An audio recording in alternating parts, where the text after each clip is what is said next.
Filariasis or filaria is a vector-borne disease which is caused by female Culex mosquitoes. The disease mostly affects hands, legs, reproductive organs, and breasts.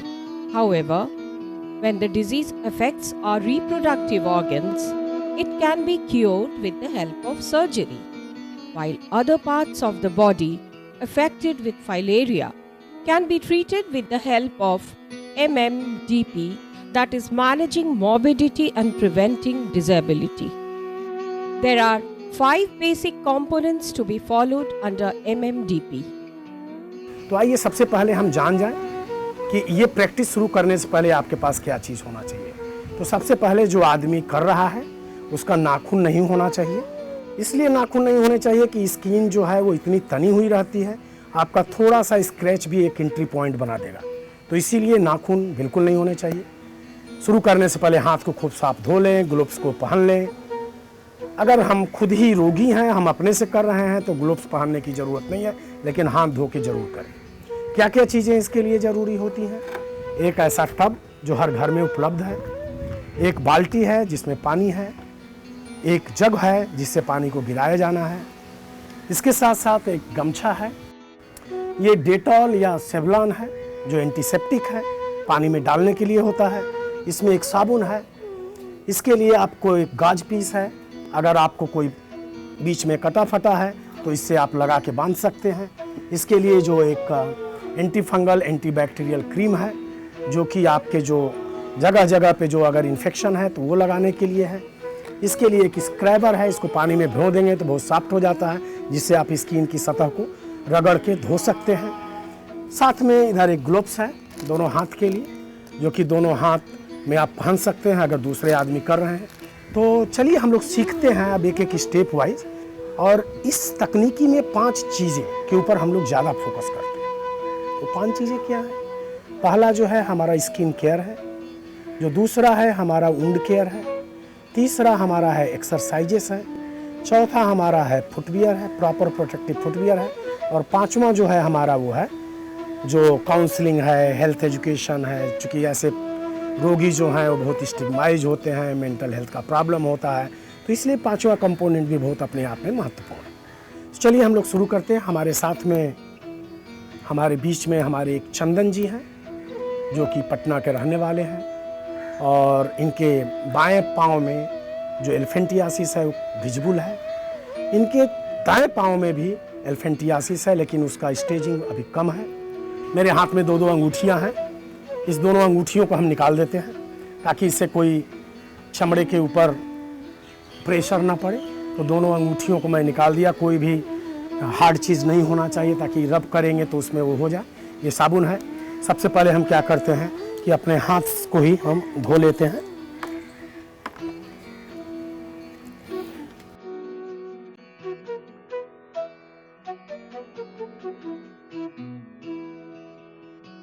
ताकि कोई infection ना रहे। तो इसीलिए इस चीज़ को ध्यान रखना है कि आप धो के ही किसी दूसरे आदमी के साथ करें या उनको बतावें, ताकि वो घर में जाके इसी तरह कर सकते हैं। और मैं इसके पास ये जो कॉटन का गमछा है, इससे मैं हाथ के पानी को सुखा लिया। हमारे चंदन जी के ये दोनों पैर जो हैं वो अफेक्टेड हैं। हमारा बायां पैर है वो ज़्यादा अफेक्टेड है। चंदन जी ऊपर कर दीजिए। तो बायां पैर ज़्यादा अफेक्टेड है और जो दाहिना पाँव है वो कम अफेक्टेड है। तो हमेशा याद रखिए, जब भी हम ये प्रैक्टिस करें तो जो कम अफेक्टेड है या जो स्वस्थ पाँव है, किसी आदमी को एक ही पाँव में है तो जो पहले स्वस्थ पाँव है उसको साफ करना चाहिए। क्योंकि क्या है, इसको साफ करने के बाद इसको करेंगे तो इसका इन्फेक्शन इसमें आने के चांसेस होते हैं। तो हमेशा पहले स्वस्थ पाँव को करेंगे। तो हम इसके नीचे टब रख देंगे। चंदन भाई से बोलेंगे कि इसको पैर को पानी से भिगो दीजिए। पैर को क्यों पानी से भिगोते हैं? तो नहीं, डायरेक्ट साबुन लगाते हैं। इसके पीछे भी एक छोटी सी तकनीकी है। पैर को जब हम भिगोते हैं तो क्या होता है कि पैर मेरा भून गया, इसके जो बाल हैं वो सॉफ्ट हो गए, तो इस पर हमको जब हम गाज करेंगे तो वो ज़्यादा बढ़िया रहेगा। तो इसीलिए डायरेक्ट साबुन को स्किन से पानी लेके नहीं धोना है। पहले पैर को भिगो देना है और उसके बाद तब साबुन उठाना है। और साबुन को भी डायरेक्ट स्किन पे नहीं लगाना है। इसके लिए सबसे बेस्ट उपाय है को अपने हाथ में लगा लीजिए, खूब अपने हाथ में खूब लगा लीजिए। देखिए जैसे मैं लगा रहा हूँ, खूब गाज भिगा फिका कर दीजिए। खूब गाज जब आ जाए इसमें, तो इसके बाद फिर मैं क्या करूँगा, चंदन जी इस पे रख दीजिए इसमें। तो मैं क्या करूँगा कि इनके हाथ, इनके पाँव में, तो मैंने इनके जो पाँव हैं उसमें हमने कभी भी डायरेक्ट रूप से हमने साबुन को टच नहीं किया। आपकी अगर स्किन मोटी हो, काली हो, तो आप इस स्क्रैबर को पानी में भिगो के इसमें साबुन लगा के आप कर सकते हैं। जैसे ये आप पानी लगा के कर सकते हैं, तो मुलायम रहेगा, सॉफ्ट रहेगा और इसमें जो डेड टिश्यू हैं वो आपको बाहर निकालना है। तो ये हमने कर दिया अंगुलियों के बीच में। अब क्या करेंगे कि इसको हम लोग पैर को धो देंगे। अब फिर हम दूसरे पाँव में आएंगे और उसके बाद हम क्या करेंगे कि फिर हम अपने हाथ को में खूब साबुन के झाग को खूब बना देंगे। जैसे ये पाँव ज़्यादा मोटा है तो इसको हमने एक बार किया, फिर हमको ज़रूरत पड़ गई दूसरे बार की, तो हम दूसरे बार भी करके, और इनके स्पेशली जो है जो स्किन फोल्ड है, इसको हम स्किन फोल्ड करते हैं। आप देख सकते हैं मेरी पूरी उंगलियां घुस रही हैं। और इसके बाद हम क्या करेंगे, इनके उंगलियों के बीच को हम इसको बहुत ही सावधानी के पूर्वक धोएंगे। चारों तरफ से स्किन फोल्ड के अंदर करेंगे। और आप देखिए इनके पीछे भी स्किन फोल्ड है, इधर ध्यान से देखिए, इधर भी स्किन फोल्ड है। तो ऐसा नहीं कि इसको आप करें इसको भूल जाए, इसको भी आप करेंगे, ये स्किन फोल्ड करेंगे। आगे देखिए कितना मोटा स्किन फोल्ड है, इसको करेंगे। देखिए उसके बाद देखिए इनके हम पैर को खूब बढ़िया से खूब रब करके धोएंगे। और इसके बाद हम क्या करेंगे कि जो है इसके बाद हम इस पानी से रख के इसको हम धो देंगे।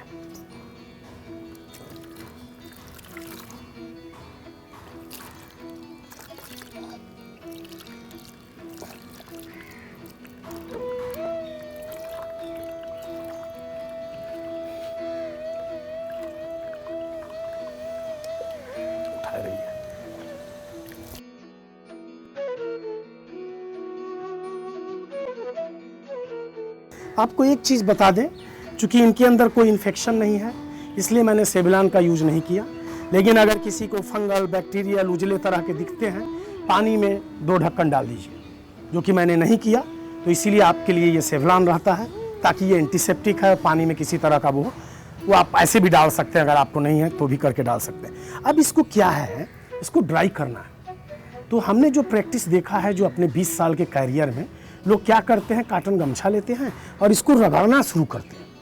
नहीं, रगड़ना नहीं है। चंदन को बोलेंगे कि ऐसे पैर को होल्ड करके रखिए, और मैं क्या करूँगा कि इसको सुखाऊंगा। सुखाने का क्या तरीका है, इसको दबा के इसमें जो एक्सेस पानी है उसको हमको सुखा लेना है। याद रखिए, रगड़ना नहीं है, नो रब। क्या करेंगे, इसको हम पानी को सुखा लेंगे। देखिए सूख गया पानी।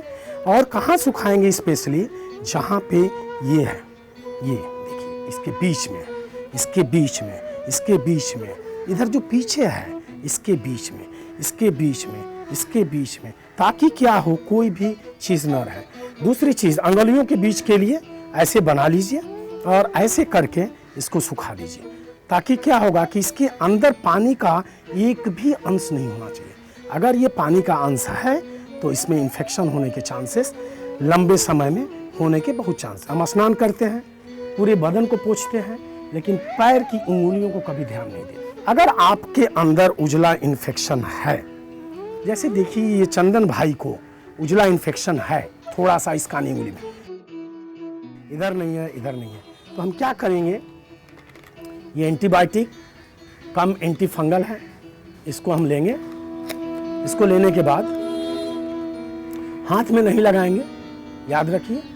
इसको क्या करेंगे कि डायरेक्ट हम इसमें क्या करेंगे कि थोड़ा सा ऑइंटमेंट, तो उसके बाद क्या है, ये मलहम लेके और उसके बाद इसमें आप लगा के और थोड़ा सा 30 सेकेंड तक ऐसा लगा के छोड़ देंगे। तो ये हमारा जो है वो सेल्फ केयर में पानी से साबुन के साथ धोना है और इसको ड्राई करने की विधि बताएं। तो स्किन केयर का कंपोनेंट पूरा हो गया। फंगल है तो हम एंटीबायोटिक और एंटी क्रीम लगाएंगे, तो ये उंड केयर का जो हमने 5 मुख्य बातें बताई थी, तो ये दूसरा वाला भी हमारा खत्म हो जाता है।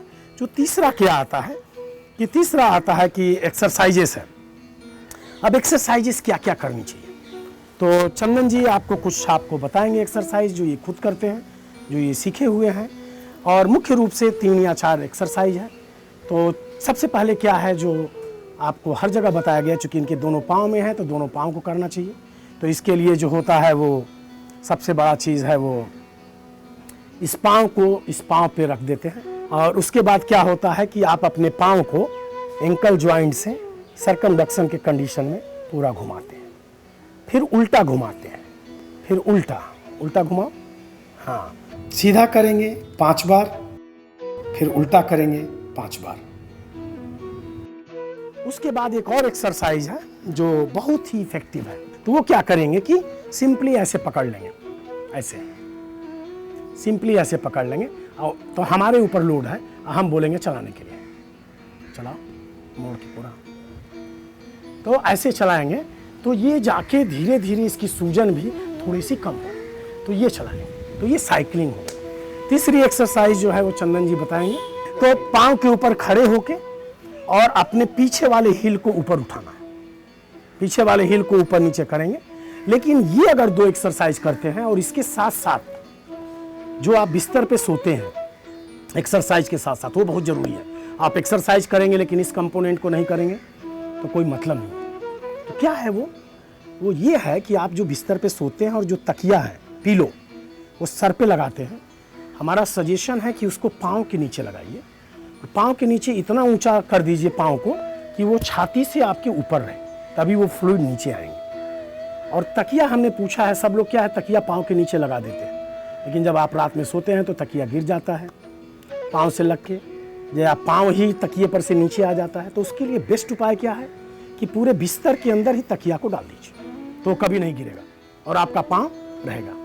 अब आपके पास तकिया नहीं, हम बिहार में रहते हैं, यहाँ पे बहुत से ऐसी कम्युनिटी है जो ज़मीन पे सोती है जिनको पीलो नहीं है, तो उसके लिए हम बोलते हैं कि कोई भी पैडी धान का जो वो पुआल है उसको मोड़ के आपके घर में जो रजाई तोशक पड़े हुए हैं, बेड, उसको राउंड करके बिस्तर के नीचे डाल दीजिए। अगर वो भी नहीं हो, कुछ भी नहीं है, तो आप क्या कीजिए कि बेड जो पाँव वाला है, चार बेड के जो 4 गोड़े होते हैं, जो पाँव वाला 2 गोड़ा है उसमें 2-2 ईंटा लगा दीजिए। कुछ भी नहीं है तो 2-2 ईंटा जब लगा देंगे तो आपका पाँव ऑटोमेटिकली ऊंचा हो जाएगा और पानी धड़क के नीचे आएगा, आपको पेशाब ज़्यादा लगेगा। और ये एलिवेशन बहुत ज़रूरी है एक्सरसाइज के साथ साथ। अगर आप इसको नहीं करेंगे तो आपको परेशानी बनी रहेगी। चंदन जी के साथ में स्वेलिंग क्यों नहीं कम हो रही है? चूँकि ये सुबह 7 बजे से लेकर रात को 8 बजे तक दुकान पे खड़े रहते हैं, कोशिश करते हैं जाप को चेंज करना, लेकिन जाप चेंज करना इतना आसान चीज़ नहीं है। तो इसीलिए कभी कभी हम लोग भी सलाह देते हैं, ये अपनी खुद ही की दुकान खोलने जा रहे हैं तो शायद इनकी स्वेलिंग भी पहले से कम हो जाए, लेकिन स्किन इनका बहुत हेल्दी है। तो ये तीसरा भी चीज़ हो गया, आपको जो है वो स्किन केयर हो गया, उंड केयर हो गया, और एक्सरसाइजेस के बारे में बताएं जो हमारा मुख्य रूप से। अब इनके लिए कोई बाजार में चप्पल उपलब्ध नहीं है, चप्पल नहीं उपलब्ध है तो वही जो टी मॉडल हवाई चप्पल आता है किसी तरह पहन के चलते हैं। तो उसके लिए हमने अपने लेप्रा सोसाइटी में एक हमने चप्पल डेवलप किया है कंप्रेशन गारमेंट के अंदर, जो कि आपको 3 इंच तक आपको फैल जाएगा दोनों साइड में, देखने में भी खूबसूरत है। पीछे बैक स्ट्रेप्स लगा हुआ है, तो बैक स्ट्रेप्स लगने से भी इधर भी बढ़ सकता है और आगे भी बढ़ सकता है, और बहुत कारगर है और बहुत सस्ते हैं। इसकी कीमत करीब करीब 2.5 पाउंड के आसपास आती है, $3.5 के आसपास आती है। हिंदी में बात करें तो 200 से 225 आती है। तो इनको पहनना बहुत ज़रूरी है ताकि कोई भी तरह का कट फट स्किन में ना हो। जब ही कट फट होगा तब ही वो फिर इनको कॉम्प्लिकेशन स्टार्ट हो जाएगी, जो कि दवा से इनको 7-8 दिन सोना पड़ेगा। तो मैं इनको चप्पल दे रहा हूँ।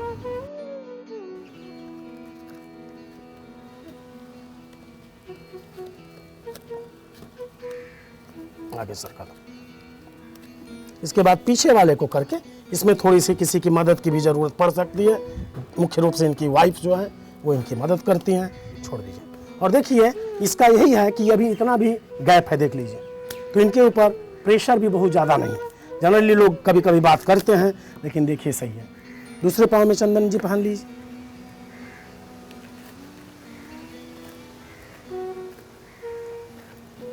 तो दोनों पाँव में चप्पल हो गया, तो चौथा कंपोनेंट भी प्रोटेक्टिव फुटवियर भी हो गया, जिससे इनके पाँव की रक्षा करेगा। और ये वॉशेबल है, यहाँ बहुत बरसात होती है तो ऐसा भी नहीं डरना है, चमड़े का है, भीग जाएगा, कहाँ मिलेगा। हमारे करीब करीब 4-5 सेंटर्स बिहार में हैं जो कि फ्री ऑफ कॉस्ट देते हैं, और हर साल 20,000 चप्पल से हम लोग अपने लोगों को प्रोवाइड कराते हैं। और ये बहुत ही इफेक्टिव, बहुत इफेक्टिव। इससे क्या होता है, ये जो कंप्रेशन आप देख रहे हैं ना, ये आपके सूजन को ऊपर फेंकता है। सूजन जब ऊपर जाएगा तो यहाँ पे ये पचक जाएगा आपका, तो इसीलिए ये कंप्रेशन का काम करता है और पंपिंग का। जब आप इस पे पहन के चलेंगे तो इतना आनंद मिलता है, क्योंकि मैंने 6 महीना इसको पहना है, इसलिए मेरे को इसके बारे में मालूम है। कितना दिन तक रुकता है, तो ये 6 से 7 महीने आपके पाँव में रुकेगा। तो इसलिए ये ध्यान देना है कि इसको ये पंपिंग भी करता है, ये फ्लूइड को ऊपर मसाज करके भेजने में मदद करता है, और देखने में भी बहुत खूबसूरत है। जनरली स्टिग्मा से जुड़ जाते हैं लोग, निकलना नहीं चाहते हैं, शहर नहीं जाना चाहते, तो उसके लिए। और जो सबसे लास्ट है, जो काउंसलिंग हुआ, हेल्थ एजुकेशन हुआ, जो जनरली काउंसलिंग किसको किया जाता है, जब आदमी बहुत ही परेशान हो, ज़िंदगी से परेशान हो, उसके मन में सुसाइडल थाट आते हों, कई जगह घूमा है, ठीक नहीं हो रहे हैं, तो इसीलिए ये हेल्थ एजुकेशन और काउंसलिंग है। एक तो सही जानकारी देना, जैसे आज इस फिल्म के माध्यम से हम लोग दे रहे हैं, ताकि ये घर जाके नियमित रूप से करेंगे तो कुछ भी नहीं होगा। और कोई भी परेशानी होगी तो हम बोलते हैं सीधे आप मेरे से कांटेक्ट कीजिए। दूसरी क्या फ़ायदा है, अगर इनके अंदर किसी भी तरह का मानसिक तनाव, इनके अंदर किसी तरह की एंजाइटी, जब हम इनसे बात करते हैं तो ये बहुत खुल के बताते हैं। जैसे इन्होंने, मैं पहली बार बात किया तो बोले नहीं, मैं शादी नहीं करना चाहता। क्यों नहीं करना चाहते? नहीं, ऐसे पैर से क्या शादी करें, जो आएगी वो भी क्या सोचेगी। और मैं तो 7-8 दिन, हर 15 दिन में बीमार रहता हूँ, बिस्तर पे रहता हूँ। तो इसी तरह से ये जब ठीक हुए, इनको 2 साल बीता, तो इनको लगा कि नहीं यार, अब एक पार्टनर होना चाहिए। इन्होंने बहुत अच्छी, इनकी वाइफ का नाम है सोनी, और इनके 2 बच्चे अभी हो गए, दोनों बच्चे पढ़ रहे हैं। तो इनको लगा कि नहीं यार, ये लाइफ है। और आज ये दूसरों को प्रमोट करते हैं। इनसे कोई भी ऐसा आदमी मिलता है तो सीधे हमारे रेफरल सेंटर जो लेप्रा का है उसमें भेजते हैं। तो ये कई तरह की चीज़ें पूरी करती है। एक तो काउंसलिंग करती है, करेक्ट इन्फॉर्मेशन देती है, और आल्सो रेफरल को इंक्रीज कराता है। तो ये जो लास्ट कंपोनेंट है वो बहुत ही इम्पॉर्टेंट। तो आज की इस फिल्म में इतना ही है, और इसको आप लोग जरूर घर में जाके प्रैक्टिस कीजिए। Thank you very much. प्रणाम। Incidentally, if we follow the guidelines, filaria can be effectively controlled and we can lead a healthy life.